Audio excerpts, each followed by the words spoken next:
The Rotterdam can piggyback 4 EH-101 helicopters and 4 LCUs in its well deck.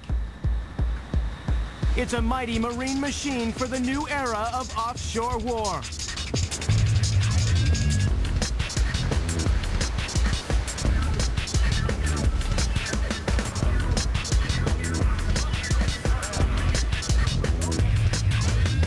But before the Marines can reach the beach, they have to get past the most effective and cost-effective coastal defense system of all, sea mines.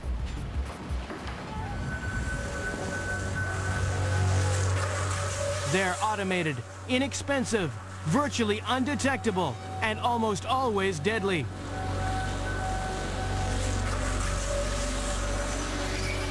Commander John Dennett is the U.S. Navy's Commodore of the Mobile Mine Assembly Group. Mines allow you to shape the battle space. They're cheap and effective, allows the commander to focus his attentions elsewhere where they can do the most good by funneling enemy forces into an area where we can better take them on, or we can deny them access to bodies of water, harbors or shipping channels, or those areas that we don't want submarines transiting. An array of floating or anchored mines puts a coastline off limits, and leaving one small area mine-free defines the battle zone. Mines like Italy's Manta are smart, silent, and sensitive to the signatures of every passing vessel. They can be lowered from ships in a carefully planted grid or scattered at random from an airplane. They've been around for centuries, but today's smart mines are a lot more intelligent than a floating bomb on a string. Some of these new inventions can wait patiently for weeks on the ocean floor, pre-programmed to detonate only when an enemy ship or submarine with a specific engine signature sails by. Others respond only to the magnetic field of warships or the pressure wave of a passing sub. They're almost impossible to detect, and they operate on their own. Smart mines are the secret agents of the sea, shaping the battle zone, forcing the enemy to come out and fight, or stay out of sight. Sea mines are the miniature menaces of the undersea environment. But there are bigger boys haunting the deep water canyons as well. In the U.S., a quartet of nuclear-powered and nuclear-armed submarines are undergoing an extreme makeover at a cost of $1 billion apiece. These subs once carried 24 nuclear-tipped Trident missiles.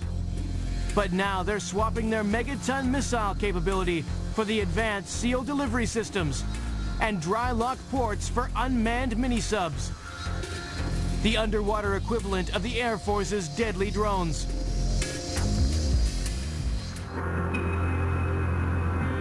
And the bedrooms are getting a facelift too, adding 66 bunks for an entire squadron of SEALs. And the sub's most traditional signature weapon has not been forgotten. The torpedo has undergone a radical transformation since the days of the U-boat wars. New heavyweight weapons like Sweden's Torpedo 2000 don't just fire and forget. They can be steered at a distance, closing in on targets over 40 kilometers away. Subsurface smart bombs with a nasty payload. Torpedo 2000 is a revolutionary fly-by-wire weapon with a multi-kilometer range. It's powered by a 7-cylinder engine fueled with thermal propulsion peroxide gas and built by Bofors Underwater Systems, the Swedish armaments company acquired more than a century ago by Alfred Nobel. Sleek, silent, and wake-free, the world's newest torpedo is designed for a defensive role along Sweden's rocky, island-studded coastline and the frigid waters of the Baltic Sea.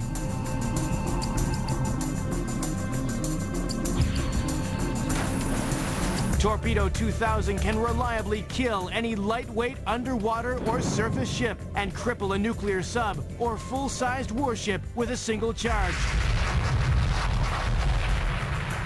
After release from the deck of a warship, Sweden's deadliest torpedo is controlled by a nearly invisible strand of plastic-coated copper wire.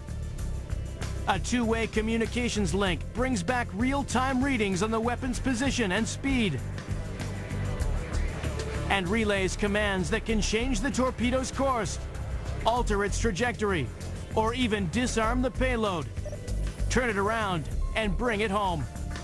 The torpedo's onboard computer is programmed to outwit today's smartest underwater minds. It can track multiple targets at the same time, reject false signals, and evade enemy mines with its noiseless and cold signature. Today, torpedoes like the Model 2000 are hitting top speeds of nearly 90 kilometers an hour. But that's slow motion compared to a sci-fi.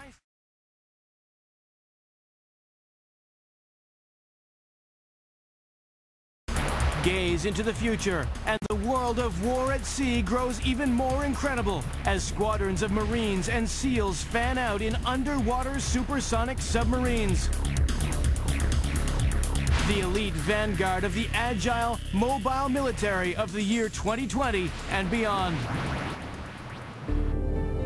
This is Deep Flight, the creation of visionary Graham Hawks of the United States. It could carry a fully armored fighter to a depth of 1,000 meters, fully insulated from the crushing pressures and killing cold of the deep ocean. It's flexible, free-flying, and bulletproof. The perfect flight suit for underwater infiltration, counter-terrorism, and sabotage. But other missions won't be carried out by men at all, because the new code words of the 21st century Navy are get modular, get connected, and get unmanned. The future will belong to drones like these mine-hunting marine machines. They can detect and even detonate enemy mines at a distance. Autonomous underwater vehicles, AUVs, like this robotic bomb sniffer, will take on missions that used to carry the risk of a human life. But there will never be a substitute for accurate firepower, and the ammunition of the future will be like nothing you have ever seen.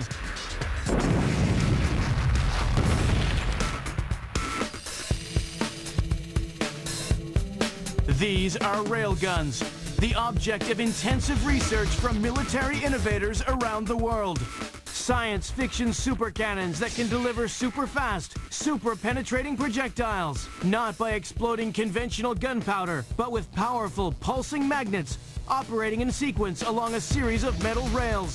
The propelling energy of a railgun is so radical that a tiny ball of steel will possess the power to penetrate the armored hull of an enemy ship, accelerating to an incredible velocity of 20,000 kilometers an hour in less than a fifth of a second. The basic physics behind the railgun has been known for more than 80 years. The missing link is an electrical power source powerful enough to accelerate particles to warp speed at sea. But that's just a few years away. A fleet of electric-powered DDX destroyers could have enough generating capacity to make railguns a battle zone reality, making it possible to fire micro-bullets with pinpoint GPS accuracy at a range of nearly 400 kilometers. The ultimate sea strike will come from the ultimate sea base, an artificial city called the Joint Mobile Offshore Base.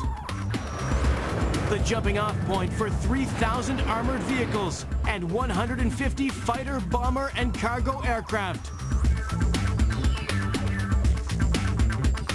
The foundation of the Joint Mobile Offshore Base is a flotilla of supertanker hulls. They ride high in the water in transit, then partially sink themselves like the USS Saipan to form a stable, wave-resistant artificial island. Fully assembled, it's huge enough to house a full regiment of 3,000 troops. 500,000 square meters of home field advantage that could sail under its own power to any coastline on Earth without asking for permission. A mobile, modular mega carrier for a new world of war. Floating cities, wearable submarines, and hypersonic rifles. They're about to play their part in the drive for victory, under, over, and on the sea. It's a vision of the future, when the ocean battles of a new cyber century are won by the ultimate marine machines.